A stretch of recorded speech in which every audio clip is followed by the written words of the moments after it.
నమస్తే, అందరూ ఎలా ఉన్నారు? నేను మీ రాజేశ్వరిని.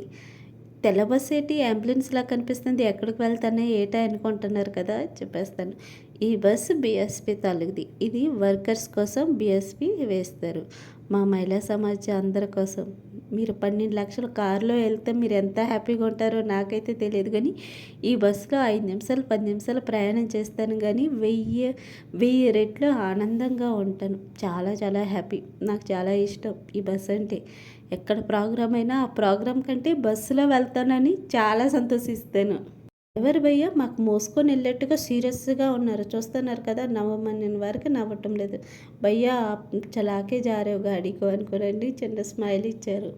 నిజంగా అంత స్ట్రిక్ట్‌గా ఉంటే ఎలా? భయమేసేసింది. అయితే మేమెంత స్ట్రిక్ట్‌గా ఉన్నాం చూస్తున్నారు కదా! ఏంటి ఎక్కడికో యుద్ధానికి వెళ్ళినట్టుగా వెళ్తున్నాము. నవ్వాలని మర్చిపోతున్నారు జనాలు అసలు. అయితే ఈ రోడ్డు ప్రయాణం ఎంత నీట్‌గా అండ్ క్లీన్‌గా ఉంది కదా! స్వచ్ఛ భారత్ మేము పాటించేస్తాం. అంతే నీట్ అండ్ క్లీన్‌గా ఉంటుంది మా ఛత్తీస్‌గఢ్. రండి ఒకసారి ఛత్తీస్‌గఢ్ చూస్తారు గానీ. ఆవిడ మా సూపర్వైజర్. తను చాలా మంచిది. అర్థం చేసుకుంటది. గీతలు కూడా ట్రాఫిక్ రూల్స్ ఫాలో అవుతున్నాయి. రోడ్డు చివర్లో ఉన్నాయి. అయితే ఎక్కడికి వెళ్తాను ఏంటి చెప్పకంటే ఈ సోది ఎటా అనుకునే చెప్పేస్తాను. చిన్నగా లైక్ చేశారు కదా! స్థాపనా దివస్ మాకు మహిళా సమాజ్ స్థాపనా దివస్ మాకు కళామందిర్ వెల్కమ్ చెప్తుంది మహిళా సమాజ్ వర్కర్స్ కోసం. స్థాపనా దివస్ గురించి చెప్పేసుకుంటాము. గాంధీ తాత మనవరాళ్ళు వస్తున్నారని ఎదురు చూస్తున్నారు. మరి నిల్చొని ఏంటి తాతయ్య, కూర్చోయండి, ఊతకారు పట్టుకొని ముసలైపోయింది అన్నాక తను వినటం లేదు మా కోసం. ఆడపిల్లలు మస్తున్నాం కదా. గాంధీ తాత కూడా రెస్పెక్ట్ ఇస్తున్నారు, అంత పెద్ద ఆయన. అయితే స్థాపనా దివస్ ఈ స్థాపించి 68 సంవత్సరాలు అవుతుంది.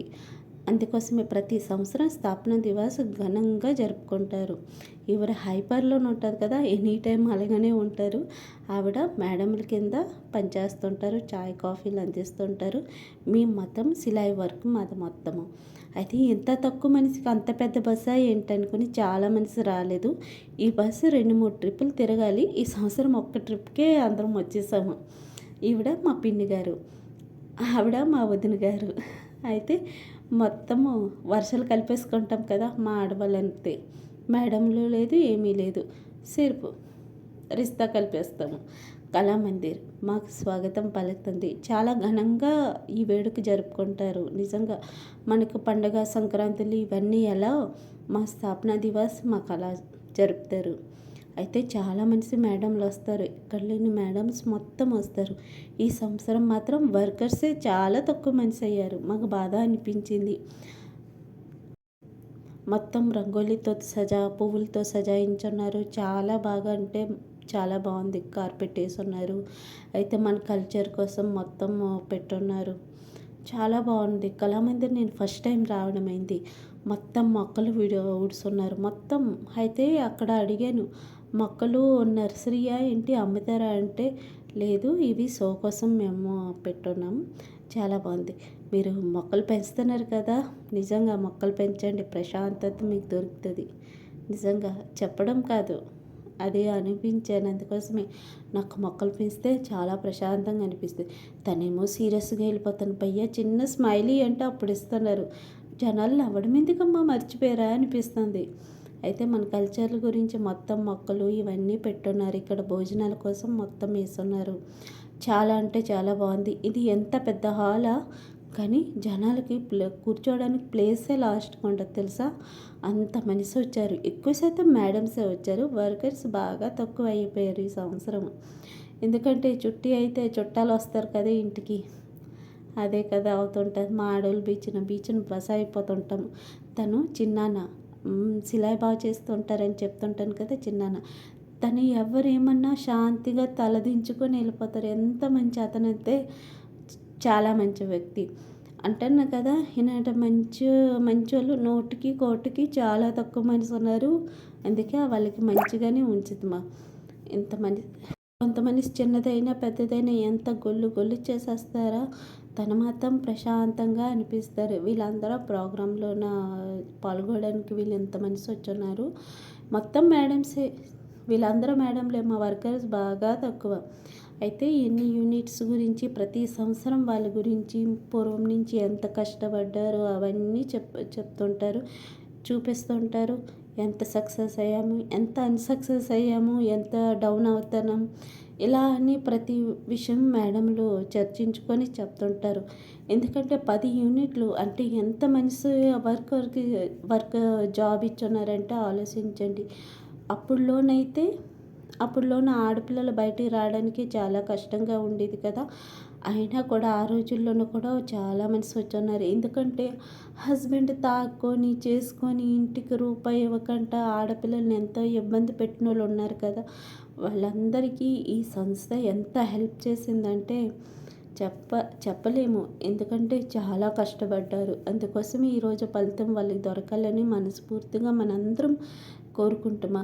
నేను న్యూ జాయినింగ్ అయ్యాను. చదువులేనోళ్ళే కాదు, చదువుకున్నోళ్ళు కూడా చాలామంది ఇక్కడ జాబ్ చేస్తున్నారు. పెట్రోల్ బంక్‌లోన ఆడపిల్లలు పని చేస్తే చాలా లోకుగా, చులకనగా చూస్తారు. ఎందుకు? బయట దేశంలోని ఆడపిల్లలు, మగపిల్లలు ఎంత పార్ట్ టైం జాబ్ లాగా పెట్రోల్ బంకుల్లోనూ పనిచేస్తున్నారు. ఎక్కడో వేరే దేశంలో చేస్తున్నారు. మన దేశంలోన మన మధ్య మనుషుల దగ్గర పెట్రోల్ బంక్‌లో పనిచేస్తున్నారు. చేస్తే తప్పేముంది? ఆడపిల్లలే కదా! చేయని.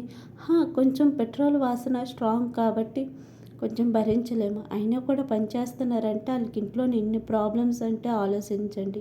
అందుకే పనిచేసే వాళ్ళని కొంచెం గౌరవం ఇవ్వండి. వింటుంటాను, వాళ్ళ ఎదురుగా ఏమనలేను. మనసు బాధ అనిపిస్తుంటుంది, నొచ్చుకుంటుంటుంది, ఏం చేయలేనని నేను చాలా బాధపడుతుంటాను. అందుకే ఎవరు ఏం జాబ్ చేస్తున్నారని కాదు చూడొద్దండి. వాళ్ళు బయటకొచ్చి కష్టపడుతున్నారని సంతోషించండి.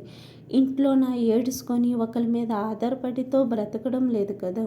అన్నదమ్ములు పెంచాలి, తల్లిదండ్రులు పెంచాలి, ఎవరో రూపాయి ఇస్తే ఇంట్లో రేషన్ వేసుకోవాలి, అదేం లేదు. కష్టపడుతున్నారు, ఫ్యామిలీని చూస్తున్నారు, పిల్లల్ని చక్కగా తీర్చిదిద్దుతున్నారు. ఎంత మనిషి మహిళా సమాజంలో పనిచేసి వాళ్ళ పిల్లలు కూడా ఎంత మనిషి సక్సెస్ అయ్యి ఉన్నారు కదా! అందుకోసమే ప్రతి ఒక్కరిని గౌరవం ఇవ్వండి. చిన్న పని చేశారని చిన్న జాబులు చేస్తున్నారని చులకనగా చూడకూడదండి.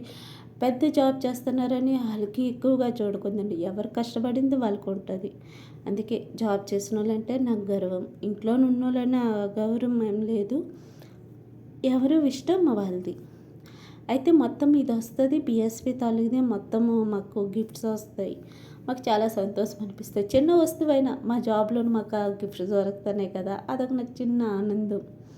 కొన్ని చెప్పలేమండి. చాలా హ్యాపీగా ఉంటాను నేనైతే. తన మొఖంలో స్మైల్ ఎంత బాగుంది కదా! ఎంత కష్టపడినా మా ఆడపిల్లల మొఖంలోని స్మైల్ మాత్రం ఎవరూ తీసుకోలేరు. చాలా హ్యాపీగా ఉంటాం. ఎన్ని కష్టాలు వచ్చినా సంతోషంగా ఉండడం మాకు దేవుడిచ్చిన మంచి వరం. అయితే ఎన్నో ప్రోగ్రామ్స్ ప్రతి సంవత్సరం కొత్తగా చాలా బాగా చేస్తుంటారనుకో. చూపించేస్తుంటాను. అప్పుడులోన మదర్ తెరీసా గారు వచ్చారు.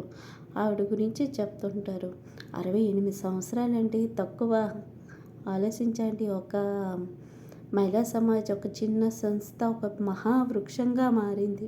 అలాంటివి ఎంతో మనిషి ఎంతో కష్టపడి ఉంటారు కదా!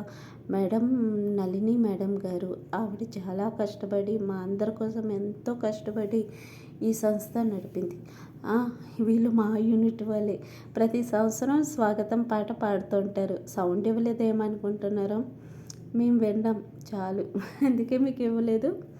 అయితే చాలా బాగా పాడుతారు. అందరూ ఒకే కలర్ శారీ వేసుకుంటారు. అయితే ఫాజీ గురించి ఇవన్నీ గురించి చెప్పారు. అయితే ఈ ప్రోగ్రాం చాలా బాగుంది. లాస్ట్‌లో చివరిలో మేము కొంచెం ఏడ్చేసామనుకోవచ్చు. నిజంగా ఎంత బాధ అనిపించింది. వాళ్ళ ఆయనల గురించి ఎలా అయిపోతే యుద్ధంలోన వాళ్ళు లేకుండా అయిపోతే వాళ్ళ ఫ్యామిలీ ఎంత సఫర్ అవుతుంది వాటి గురించి అన్నీ చెప్పారు. చాలా బాగా అనిపించింది. నిజంగా అద్భుతంగా వీళ్ళు ప్రాక్టీస్ చేశారు. Thank you for watching. Please subscribe.